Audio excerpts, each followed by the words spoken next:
اے اولاد یعقوب، یاد کرو میرا وہ احسان جو میں نے تم پر کیا، اور یہ کہ اس سارے زمانے پر تمہیں بڑائی دی، اور ڈرو اس دن سے جس دن کوئی جان دوسرے کا بدلہ نہ ہو سکے گی، اور نہ کافر کے لیے کوئی سفارش مانی جائے، اور نہ کچھ لے کر اس کی جان چھوڑی جائے، اور نہ ان کی مدد ہو۔ اور یاد کرو جب ہم نے تم کو فرعون والوں سے نجات بخشی کہ تم پر برا عذاب کرتے تھے، تمہارے بیٹوں کو ذبح کرتے اور تمہاری بیٹیوں کو زندہ رکھتے، اور اس میں تمہارے رب کی طرف سے بڑی بلا تھی یا بڑا انعام۔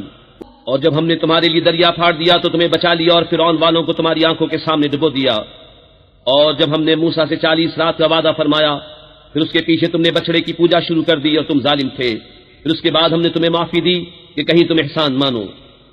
اور جب ہم نے موسیٰ کو کتاب عطا کی اور حق و باطل میں تمیز کر دینا کہ کہیں تم راہ پر آؤ۔ اور جب موسیٰ نے اپنی قوم سے کہا، اے میری قوم، تم نے بچڑا بنا کر اپنی جانوں پر ظلم کیا، تو اپنے پیدا کرنے والے کی طرف رجوع لاؤ، تو آپس میں ایک دوسرے کو قتل کرو، یہ تمہارے پیدا کرنے والے کے نزدیک تمہارے لیے بہتر ہے۔ تو اس نے تمہاری توبہ قبول کی، بے شک وہی ہے بہت توبہ قبول کرنے والا مہربان۔ اور جب تم نے کہا، اے موسیٰ، ہم ہرگز تمہارا یقین نہ لائیں گے جب تک اعلانیہ خدا کو نہ دیکھ لیں، تو تمہیں کڑک نے آ لیا اور تم دیکھ رہے تھے، پھر مرے پیچھے ہم نے تمہیں زندہ کیا کہ کہیں تم احسان مانو۔ اور ہم نے ابر کو تمہارا سائبان کیا اور تم پر من اور سلوہ اتارا، کھاؤ ہماری دی ہوئی ستری چیزیں، اور انہوں نے کچھ ہمارا نہ بگاڑا، ہاں اپنی ہی جانوں کا بگاڑ کرتے تھے۔ اور جب ہم نے فرمایا اس بستی میں جاؤ، پھر اس میں جہاں چاہو بے روک ٹوک کھاؤ، اور دروازے میں سجدہ کرتے داخل ہو، اور کہو ہمارے گناہ معاف ہوں، ہم تمہاری خطائیں بخش دیں گے، اور قریب ہے کہ نیکی والوں کو اور زیادہ دیں، تو ظالموں نے اور بات بدل دی جو فرمائی گئی تھی اس کے سوا، تو ہم نے آسمان سے ان پر عذاب اتارا، بدلہ ان کی بے حکمی کا۔ اور جب موسیٰ نے اپنی قوم کے لیے پانی مانگا تو ہم نے فرمایا اس پتھر پر اپنا عصا مارو، فوراً اس میں سے 12 چشمے بہ نکلے، ہر گروہ نے اپنا گھاٹ پہچان لیا، کھاؤ اور پیو،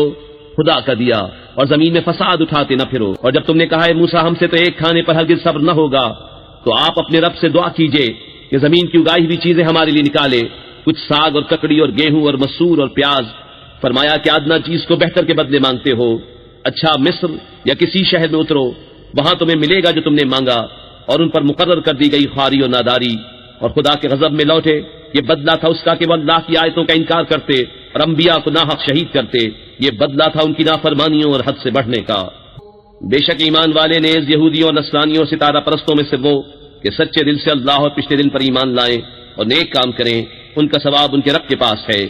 اور نہ انہیں کچھ اندیشہ ہو نہ کچھ غم۔ اور جب ہم نے تم سے عہد لیا اور تم پر طور کو اونچا کیا، لو جو کچھ ہم تم کو دیتے ہیں زور سے، اور اس کے مضمون یاد کرو اس امید پر کہ تمہیں پرہیزگاری ملے۔ پھر اس کے بعد تم پھر گئے، تو اگر اللہ کا فضل اس کی رحمت تم پر نہ ہوتی تو تم ٹوٹے والوں میں ہو جاتے۔ اور بے شک ضرور تمہیں معلوم ہے تم میں کہ وہ جنہوں نے ہفتے میں سرکشی کی، تو ہم نے ان سے فرمایا کہ ہو جاؤ بندر دھتکارے ہوئے، تو ہم نے اس بستی کا یہ واقعہ اس کے آگے اور پیچھے والوں کے لیے عبرت کر دیا اور پرہیزگاروں کے لیے نصیحت۔